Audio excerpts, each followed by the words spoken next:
जय श्री कृष्ण। एक योगी की आत्मकथा, अध्याय 5, गंध बाबा के चमत्कारी प्रदर्शन। इस संसार में हर वस्तु की एक विशेष ऋतु और हर काम का एक समय होता है। अपने मन को सांत्वना देने के लिए सोलो मन का यह ज्ञान उस समय मुझे प्राप्त नहीं था। घर से बाहर जहाँ कहीं भी मैं घूमने जाता, मेरी आंखें अपने इर्द गिर्द मेरे लिए नियत गुरु को ढूंढती ही रहती थी, परंतु मेरी हाई स्कूल की पढ़ाई पूर्ण होने तक मेरी उनसे भेंट न हो सकी। अमर के साथ हिमालय की ओर पलायन और श्री युक्तेश्वर जी के मेरे जीवन में आगमन के महान दिवस के बीच 2 वर्ष व्यतीत हो गए। इस बीच मैं अनेक साधु संतों से मिल गंध बाबा, बाघा स्वामी, नरेंद्रनाथ भादुड़ी, मास्टर महाशय और विश्वविख्यात बंगाली वैज्ञानिक जगदीश चंद्र बोस। गंध बाबा के साथ मेरी भेंट की 2 भूमिकाएं थीं। इनमें से एक सामंजस्यपूर्ण थी और दूसरी विनोदपूर्ण। ईश्वर सरल है, अन्य सभी कुछ जटिल है। प्रकृति के सापेक्ष जगत में निरपेक्ष मूल्यों की आशा मत करो। जब मैं मंदिर में काली माता की मूर्ति के सामने मौन खड़ा था, तब यह दार्शनिक निष्कर्ष कोमल स्वर मेरे कानों में प्रविष्ट हुआ। पलटकर मैंने देखा तो मेरे समक्ष एक लंबे कद का व्यक्ति खड़ा था, जिसके कपड़ों से या उसके अभाव से ऐसा लगता था कि वह कोई परिवारजनक साधु था। आपने सचमुच मेरे विचारों के संभ्रम को जान लिया। मैं कृतज्ञता पूर्वक मुस्कुराया। प्रकृति के कल्याण कर और भयंकर रूपों की उलझन ने, जिनका प्रतीक काली है, मुझसे अधिक बुद्धिमान लोगों को भी असमंजस में डाल दिया है। बहुत ही कम लोग उसके रहस्य का भेद पाते हैं। अच्छा और बुरा तो प्रत्येक मनुष्य की बुद्धि को चुनौती देने वाली वह पहेली है, जिसे जीवन ने उसके सामने एक स्फिंक्स की भांति रख दिया है। इस पहेली को सुलझाने का कोई भी प्रयास किए बिना अधिकांश लोग अपनी मृत्यु के रूप में इसका दंड भर देते हैं। यह दंड आज भी उतना ही लागू होता है जितना थीप्स के दिनों में था। कभी कभार एकाध अत्यंत उच्च व्यक्तित्व पराजय अस्वीकार कर देता है। द्वैत की माया से वह अद्वैत का अविभाजित सत्य खींच लाता है। आपके शब्दों में दृढ़ विश्वास दिखता है महाराज।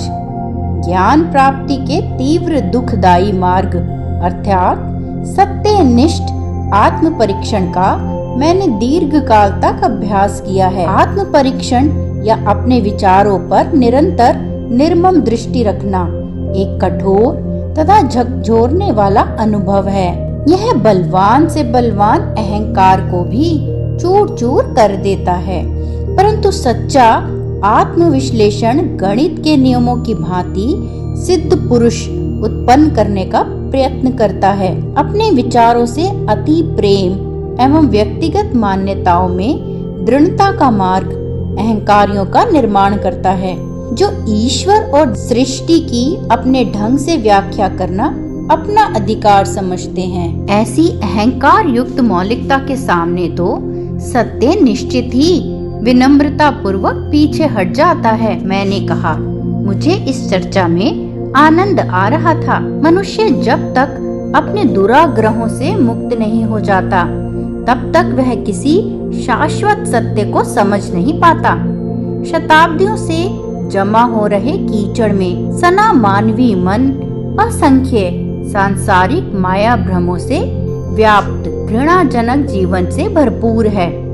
जब मनुष्य पहली बार अपने अंतः शत्रुओं का विरोध करता है, तब युद्ध क्षेत्र की भीषण लड़ाई भी फीकी पड़ जाती है। ये कोई साधारण मरने वाला शत्रु नहीं है, जिन्हें सुसज्जित सेनाओं की सहायता से काबू किया जा सके।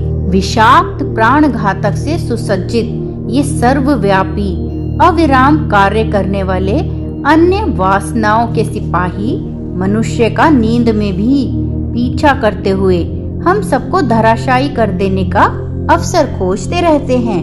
यह मनुष्य विचारहीन है जो सर्व सामान्य नियति के आगे आत्मसमर्पण कर अपने आदर्शों का गला घोट देता है। क्या उसे नपुंसक निष्प्राण मानव जाति पर कलंक के अतिरिक्त और कुछ कहा जा सकता है? पूज्यवर, क्या विभ्रांत किंग कर्तव्य मूड जनसाधारण के लिए आपके मन में कोई सहानुभूति नहीं है?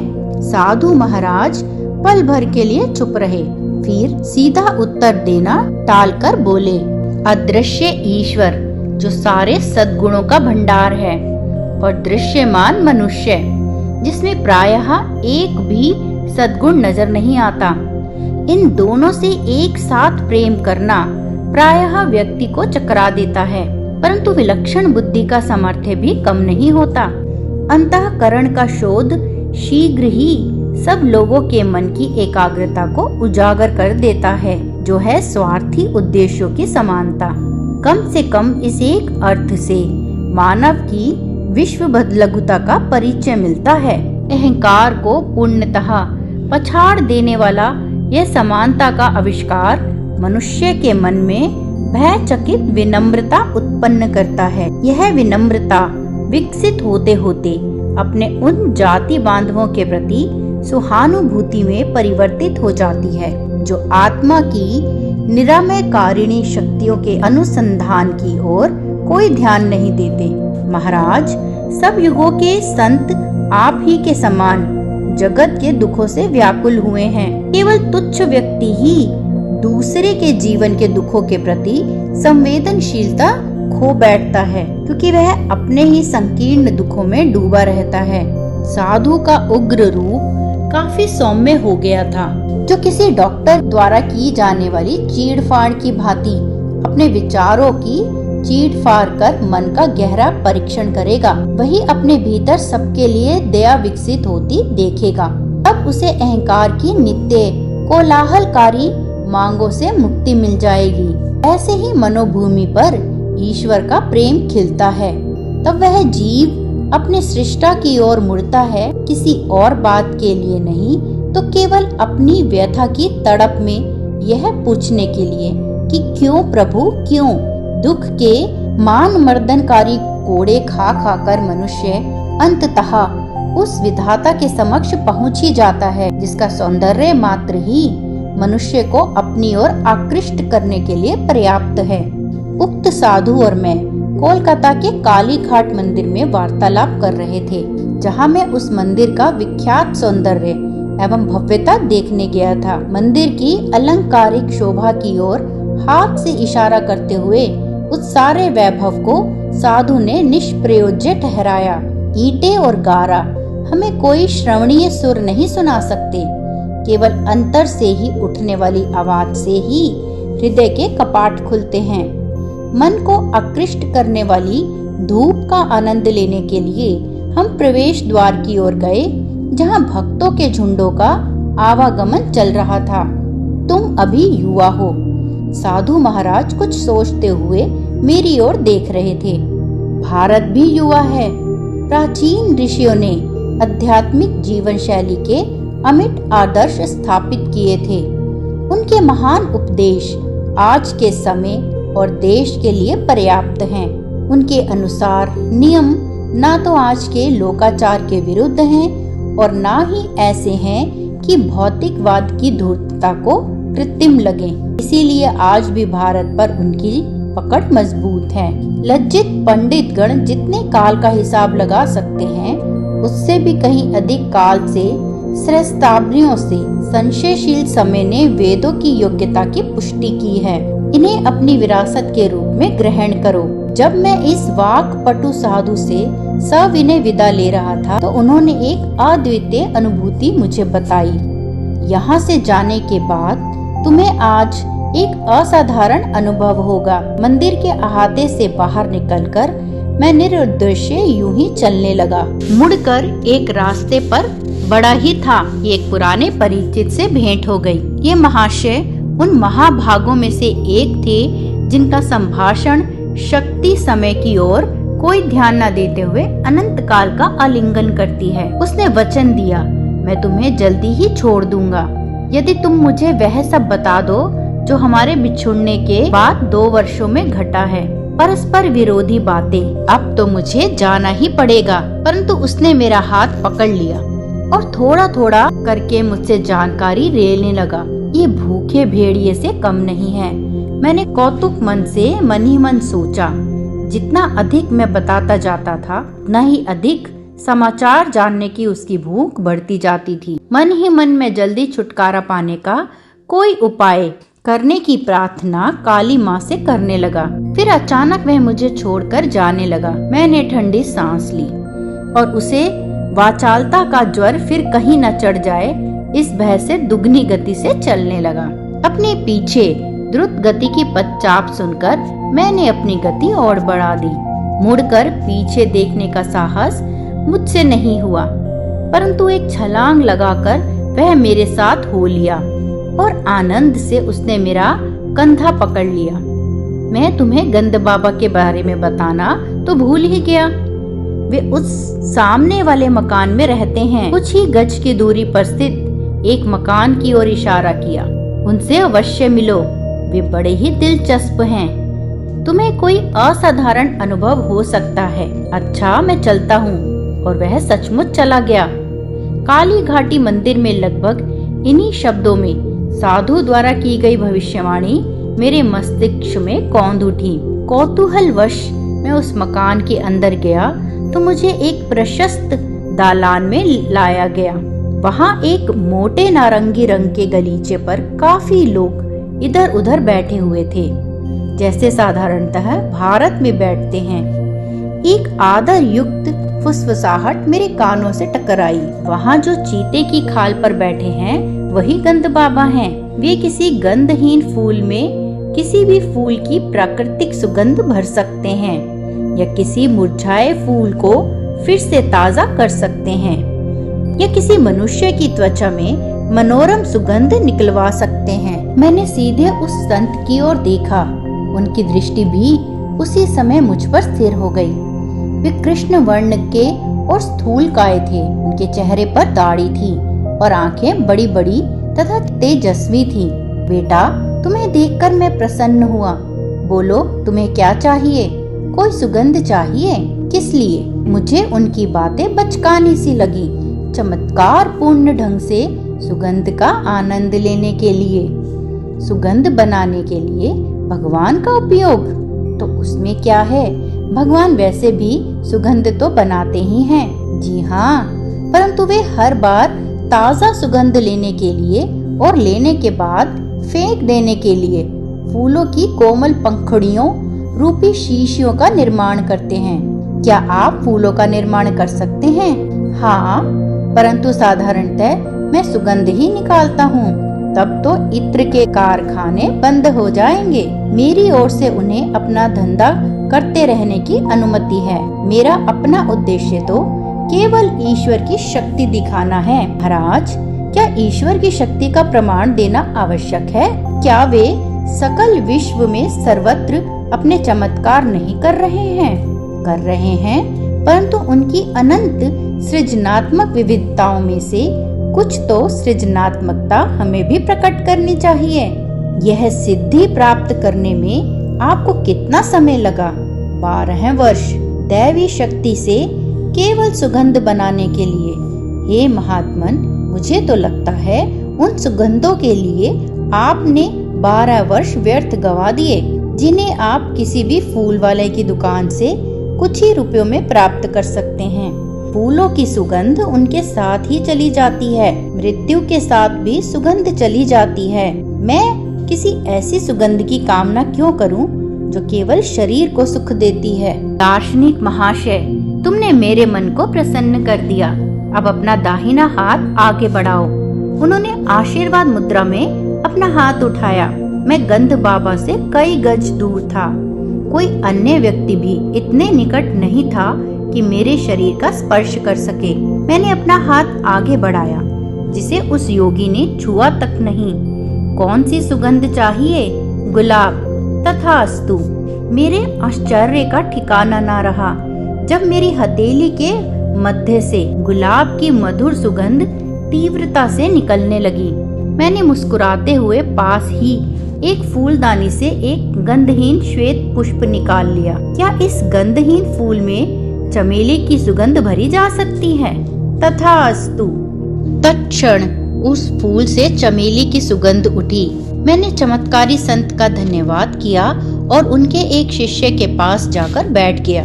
उस शिष्य ने मुझे बताया कि गंध बाबा ने, जिनका नाम स्वामी विशुद्धानंद था, तिब्बत के एक योगी से अनेक आश्चर्यजनक सिद्धियां प्राप्त कर ली थी। उसने मुझे यह भी बताया कि उस तिब्बती योगी की आयु 1000 वर्ष से अधिक थी। उस महान गुरु के शिष्य गंध बाबा हमेशा ही केवल साधारण उच्चारण से सुगंध निर्माण नहीं करते, जैसा तुमने अभी देखा। शिष्य के बोलने में अपने गुरु के प्रति गर्व प्रकट था। व्यक्ति के स्वभाव के अनुसार वे भिन्न भिन्न पद्धतियां अपनाते हैं। बाबा असामान्य हैं। कोलकाता के अनेक पढ़े लिखे लोग उनके शिष्य हैं। मैंने मन ही मन निश्चय किया कि मैं उन शिष्यों की संख्या में अपने को जोड़कर उस संख्या की और वृद्धि नहीं करूंगा। गुरु का अक्षरशः असामान्य होना मेरे मन के अनुकूल नहीं था। विनम्रता से गंध बाबा का अभिवादन कर मैं वहां से निकल पड़ा। घूमते घूमते घर जाते हुए मैं उस दिन की 3 विविधतापूर्ण घटनाओं के विषय में सोच रहा था। मैंने जैसे ही घर के द्वार से अंदर प्रवेश किया, मेरी बहन उमा सामने ही खड़ी थी। क्या बात है, आजकल तुम इत्र के बड़े शौकीन बनते जा रहे हो।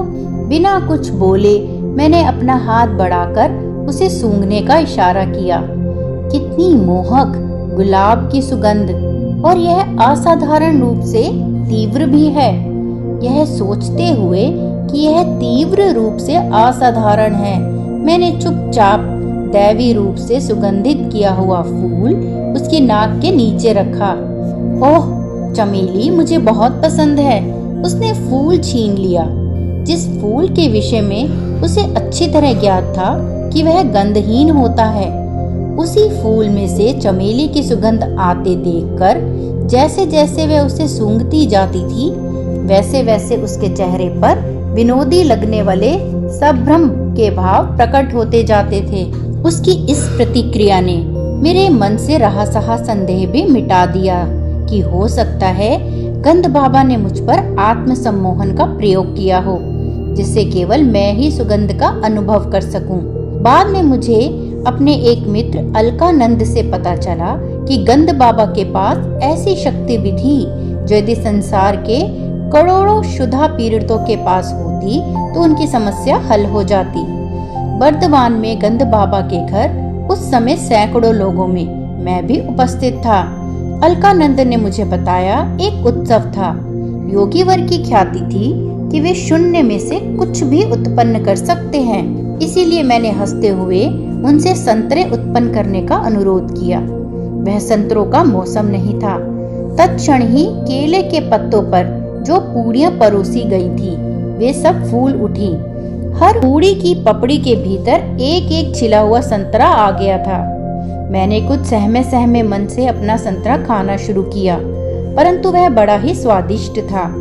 कई वर्षों बाद आत्म साक्षात्कार के बल से मैं गंध बाबा के चमत्कारों के रहस्यों को जान गया। खेद इस बात का है कि वह विधि विश्व के क्षुधार्थ मानव झुंडों की पहुंच से बाहर है। मनुष्य को शब्द, स्पर्श, रस, रूप, गंध की जो विभिन्न इंद्रिय अनुभूतियां होती हैं, वे इलेक्ट्रॉन्स और प्रोटॉन की स्पंदनात्मक विविधता के कारण होती हैं। उनके स्पंदनों को पंच प्राण नियंत्रित करते हैं। ये पंच प्राण आणविक ऊर्जाओं से भी सूक्ष्मतर होते हैं और प्रज्ञा युक्त 5 विशिष्ट संवेदी तन्मात्राओं से युक्त होते हैं। गंध बाबा कुछ यौगिक प्रक्रियाओं के बल से इस प्राण शक्ति के साथ समरस होकर प्राण कणिकाओं की स्पंद रचना में परिवर्तन लाने में और इस प्रकार इच्छित परिणाम प्राप्त करने में समर्थ थे।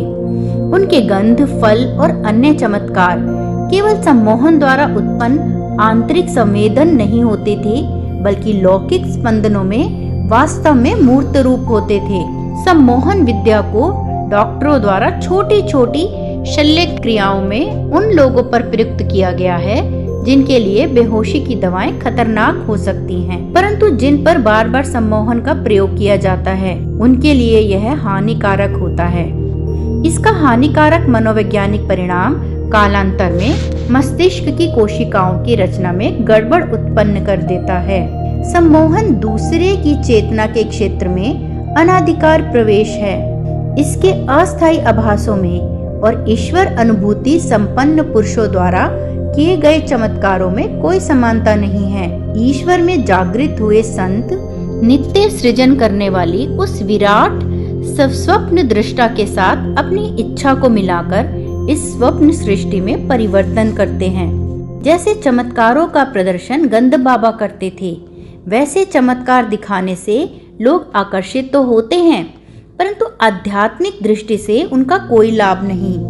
मनोरंजन के अतिरिक्त उनका कोई प्रयोजन नहीं होता। अतः ईश्वर की यथार्थ खोज से ये साधक को पथच्युत कर देते हैं। असाधारण शक्तियों के आडंबर पूर्ण प्रदर्शन की सिद्ध जनों ने निंदा की है। फारस के संत अबू सईद ने जल, हवा और अंतरिक्ष पर अपनी चमत्कारिक शक्तियों की सत्ता का अभिमान करने वाले कुछ फकीरों का उपहास किया था। मेंढक भी पानी में आराम से रह सकता है। अबू सईद ने सौम्यता से उपहास करते हुए कहा था, चील कौवे आसानी से हवा में उड़ सकते हैं। शैतान पूर्व में भी है और पश्चिम में भी। सच्चा मनुष्य वह है जो समाज में सदाचार का पालन करता हुआ रहता है और क्रय विक्रय करते हुए भी कभी एक क्षण के लिए भी ईश्वर को नहीं भुलाता। एक अन्य अवसर पर इस महान फारसी संत ने धार्मिक जीवन के विषयों में अपना मत इस प्रकार व्यक्त किया था, अपने दिमाग में जो कुछ है उसे निकाल देना, हाथ में जो कुछ है उसका मुक्त रूप से दान करना, आपत्तियों के आघात से कभी भी विचलित ना होना। ना तो काली घाट के निष्प्रह महात्मा और ना तिब्बत से प्रशिक्षित योगी ही मेरी गुरु प्राप्ति की तीव्र इच्छा को संतुष्ट कर सके। किसी का आध्यात्मिक स्तर पहचानने में मेरे हृदय को शिक्षित करने की आवश्यकता नहीं थी। जब भी किसी सचमुच उदात्त व्यक्तित्व का सामना होता तब मेरा हृदय बार बार धन्य धन्य कर उठता।